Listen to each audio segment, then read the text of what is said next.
Boothilll is the strongest DPS in Honkai Star Rail, and I'm going to be proving it by taking him into MOC 12 at E0 with no Lightcone. What does that mean? That means he's at 500 defense and 2000 HP. Very in jeopardy of dying, very risky run, one could say, but Boothilll just doesn't care. He is so unbelievably powerful that not only does he not need a Lightcone, he doesn't need a free pig, giving him not only a free turn, but also free stacks of pocket trickshot, which, to be honest, made him seem much more strong than he was last patch. But one could say, now that time is in its present, it doesn't make a difference because he is still so unbelievably powerful. It is amazing. So make sure you guys stay to the end of the run, check out the builds at the end, hit that subscribe button if you haven't already, and let's get right into the run. Since we're tackling this run with no Lightcone on Boothilll, we need to make sure that he stays very healthy. How can we do this? Well, you're going to see that the two enemies we're going against are the Guardian Shadow and the dot guy. So we want to break the dot guy immediately to not take those dots. That will suck a lot. And then hopefully, you know, the stipulation or whatever contract that Guardian Shadow signs that makes us deal damage is one in particular, which you guys will see after. So at 0 stacks of pocket trickshot, 2 basics plus an ult is going to break 300 toughness worth of bar, and there it is. The attack is the stipulation, which is perfect because Silverwolf is going to ult, letting her get hit. This 10 energy is very important because we don't have very many hits in the entire run to work with, because a lot of the damage we take is from the dots, and we don't get energy from that. So a very good 250 break right there. No Lightcone. No Lightcone.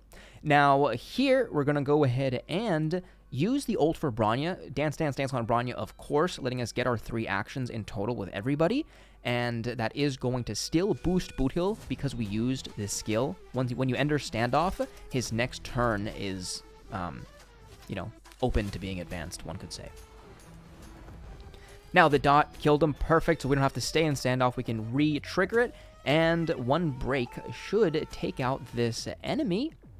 A cleanse for Boothilll because that dot would have killed us, and into the next wave we go. We're going to hold off on the ult because if we can get a hit with Silverwolf, ideal. Okay, we don't get hit with Silverwolf, that's fine. That means we're going to have to skill once with Silverwolf, so we're going to have to pay attention to our skill points. The skill points is very, very rough in this, especially because E1 Ranmei or E1 Bronya does not always trigger. Anyways, Silverwolf is sandwiched in between, so we're going to be able to get our Death Shred before we break our Genti. Very important. Here, we're going to go ahead and skill since Silverwolf didn't get hit. And then what this means is we're unfortunately not going to be able to skill with Ranmei if this point doesn't... Yeah. So, no skill points, but how much damage can we do? 386. Interestingly enough, the skill from Ranmei is actually kind of irrelevant because all it does is boost our damage and our weakness break efficiency, which does not affect break numbers. So our break is still going to be just as potent right here. A bang. 8%. Go ahead and boost Boothilll up one more time, and sure, we can go ahead and waste a turn. We do have the ult on Bronya up, which means that our characters are now going to get a couple more turns. Beautiful. Now, this, now that I think about it, is actually a, maybe useless. Unless the barrier, it also gets pushed back, which it does, inevitably. I only got to this stage a couple of times, so the weakness break efficiency was not active for Boothill's ult, you know, making us deal like 45 less toughness, but it should be fine because we got our debuffs with Silverwolf thanks to the ult. Let's see if we can hit it, because we're not at full effect hit rate, as you guys saw from that blank...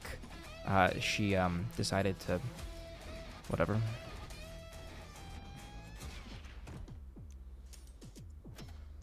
Boost up Boothilll one more time.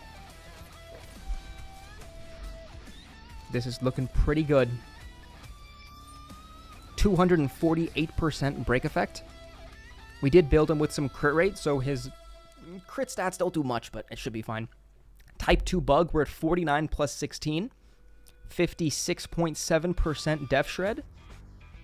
77, thanks to Ranmei's E1, and... it's over. For the builds, Boothilll was Lightconeless, of course, at 158% break effect, 175 speed. He was on a 2-piece break, 2-piece Pioneer. I built him with a little bit of crit, so his crit damage wasn't terrible. It was just bad. Now, Ron Mei was Slow Mei, of course, the best Mei. And on the Watchmaker, of course, Vonwak, my favorite. Bronya was on Dance Dance Dance to make all of our characters go 3 times. I didn't have enough win sets to put on all my characters. That would bring the speed requirement down significantly, but I just went rainbow sets, and that worked for me. Thanks for watching once again. I'll see you guys in the next video. Join the Discord. Make sure you guys subscribe, comment down below. Adios.